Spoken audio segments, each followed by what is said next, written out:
Hello, and welcome back to Storytime with Mary and friends, of course, because today we have Baaba Dadzie from Hearts and Minds Aloud with us again, continuing our child development series. Hello, Baaba, how are you? I'm very well, thank you, Mary. How are you? I'm really well, thank you. And we're having some really lovely sunshine at the moment, so everybody's happy. So today we wanted to continue a topic that we started last week around playing and play therapy, because it's an area that's really close to my heart, obviously with two small children. And I wanted to get more insights from you around how you would recommend parents to interact with their children through play.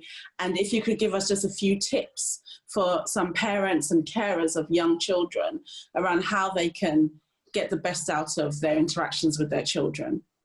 So thank you, Mary. It's good to be back on Storytime with Mary, and hello to all of our viewers. I'm glad that you want to talk about play because it's so important that an entire therapy has been developed out of it. And usually you have a trained therapist who's running this.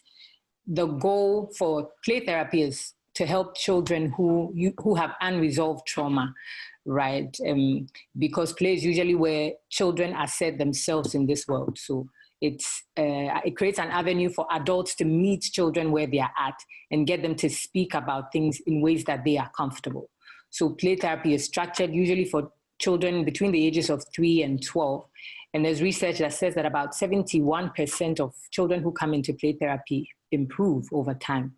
So with this knowledge, for us parents who are not necessarily encouraging play or facilitating play in a structured environment, we know that we have the opportunity to let our children do that at home as well, knowing what the benefits are. So 100% I will encourage that parents help their children engage in as much play as possible. You'll be looking, and you'd want to do that because you're looking at benefits like the child developing self-confidence. The child also develops empathy, which I always say is our lifeline. Okay, whether or not they are playing with other people, even when they are playing with their stuffed animals, you know that, or you can tell when you're observing that there's a sense of understanding that children playing with animals express, right? So being able to express that for stuffed animals means that chances are high that the children can express that same understanding or that same empathetic feeling into the real world with other children and adults as well. Play therapy is also a great way for children to improve language. Okay, sometimes it's not language that adults can understand immediately, but they build their vocabulary and their confidence and fluency in whatever language that they use in play. So that kind of confidence and fluency is transferred into other languages that adults are able to use as well. You hardly find a child who doesn't want to play. Maybe they don't want to play in the ordinary ways or in the expected ways, but they have their own way or their own ways of playing in whatever environment that the child feels comfortable to play. I think that adults should encourage this. Perfect. And I think this is a really, really good point, because children love to play, as we all know, and they love to play different games with each other. And I think it's really important, and learning through play is also one of the most important aspects of preschool child, growing up. So you also mentioned that it's really important in terms of language development and skills, developing their language skills. Can you tell me a bit more about that? Because obviously I think I've already expressed my own challenges with my younger daughter, and through reading, we've seen her coming on leaps and bounds in terms of her speaking and her language. And I do see her playing with her sister, and they're having conversations now, and they're able to understand each other. So I'd really love to get some more information around how playing and enacting things out helps children with their language as well. Okay, so I would start by speaking about or talking about research that draws or tries to do a bit of comparison between bilingual and monolingual children. Yeah. And the research says that most of the time, bilingual children are able to grasp abstract rules very quickly And then they're also able to learn reverse rules. They're able to reverse previously learned rules very easily. They are also more confident and they are more intuitive, right? At the point where, they're actively learning two languages, basically because you are required to you're required to use the dominant language as much as possible and then suppress the other one to make sure that it's not interfering with what the language you're using in the moment. So there's a lot of cognitive work going on there, right? One of the most important things that they build is fluency, right? Yeah. They're not in a restricted environment where specific words are expected of them. And so fluency is one that they develop, right? And then once that confidence and that fluency is developed, it pushes them to continue to want to find new words.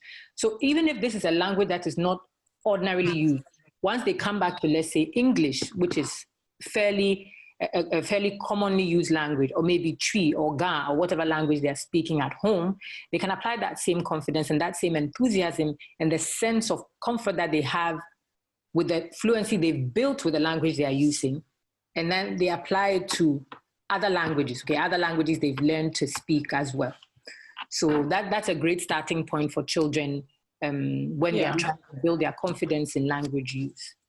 Perfect. No, that's really, really helpful for me personally, and I'm sure for other parents and carers out there who are watching their young children growing up and are concerned about how quickly they are speaking. I want to come back to play again. Obviously, we're discussing play and helping children to be the best they can be through playing and learning through play. And one aspect of play that I've picked up myself with my own children is that since I started Storytime with Mary, my daughter, Chloe, she's been reading books to her dolls and her teddy bears and her sister, and she's been making her own little videos. So this is her own version of play. And I wanted to talk about how can we encourage children to get reading more, and because that is a form of playing, right? So they don't necessarily know the words, but they're just speaking them. So what advice do you have to get children, like encourage children to learn through play while reading? Of course, I know we are trying to get them to do everything at once, right? Exactly. As much as we can. So that's a very good goal to have as a parent. And I think one of the main things to look out for in your child in order to succeed with this goal is your child's interest. Yeah. Now, interest is a very big deal because without it, you can still achieve a lot in terms of learning with your child. But when you've identified your child's interest and you're able to use that to your advantage and to the child's advantage, you find that you achieve a lot more. Perfect. No, that's really helpful. I know that personally, I've tried to make time to make sure that I'm playing with my girls as much as possible and trying to do all the craft work, but it can be a challenge. But how do you, talking about, obviously children maybe not having a play partner at the moment, and obviously through this COVID-19 situation, there's a lot of kids that have been at home and they haven't had that support system of all their friends that they go to school with and they normally play with. And how do you encourage children to be independent and not so reliant on having children, other people to play with, and encouraging them to play by themselves? That is a very important topic that you've raised.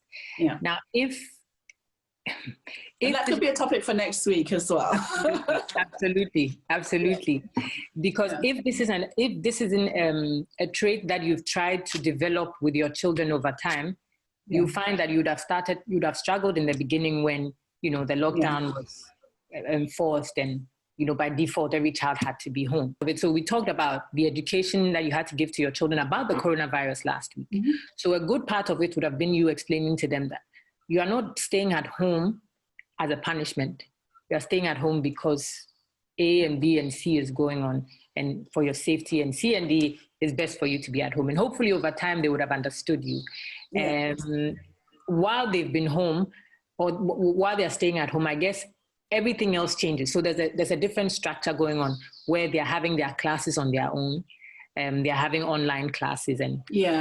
So that should have built an understanding that things are different. You won't be doing things as you ordinarily would.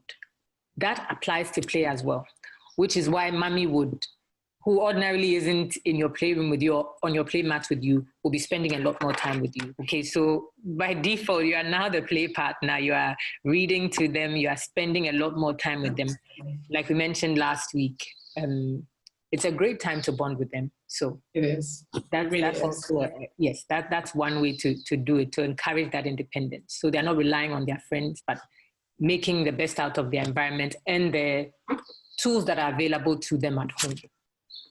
Perfect. No, I think you touched on the best point that, yes, we've been in a COVID-19 situation for months now. However, with small children, it's the best time to bond because we may not get this time again to spend so much time at home with our young children. So I think that's been really helpful. Thank you so much, Baaba. Baaba, can you tell our viewers how they can get in touch with you? Obviously, if they have any questions that they want to follow up on, or if they want any additional support with their young children. Absolutely. So by email, I can be reached on heartsandmindsaloud@gmail.com. On Instagram is Hearts and Minds Aloud as well. Fantastic. Thank you so much. And obviously, we want to encourage everybody to play with young children and also read, because Storytime with Mary is all about reading to young children as well and helping to encourage their imagination through the power of reading. So thank you so much, Baaba, for spending some time with Storytime with Mary today. We can't wait to speak to you again next week. And I think we've got so many new topics to speak about. There's so much happening. As you mentioned, the lockdown is easing. What does that mean for our children going forward as well? And how can we reintegrate them into the world? So thank you so much. And we will speak again next time. You're most welcome, Mary. Thank you for having me.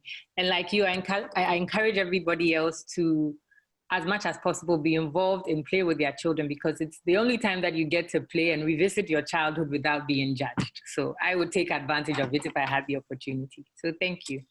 Fantastic. So we'll catch up next time. Thank you. Thank you, Mary. Bye.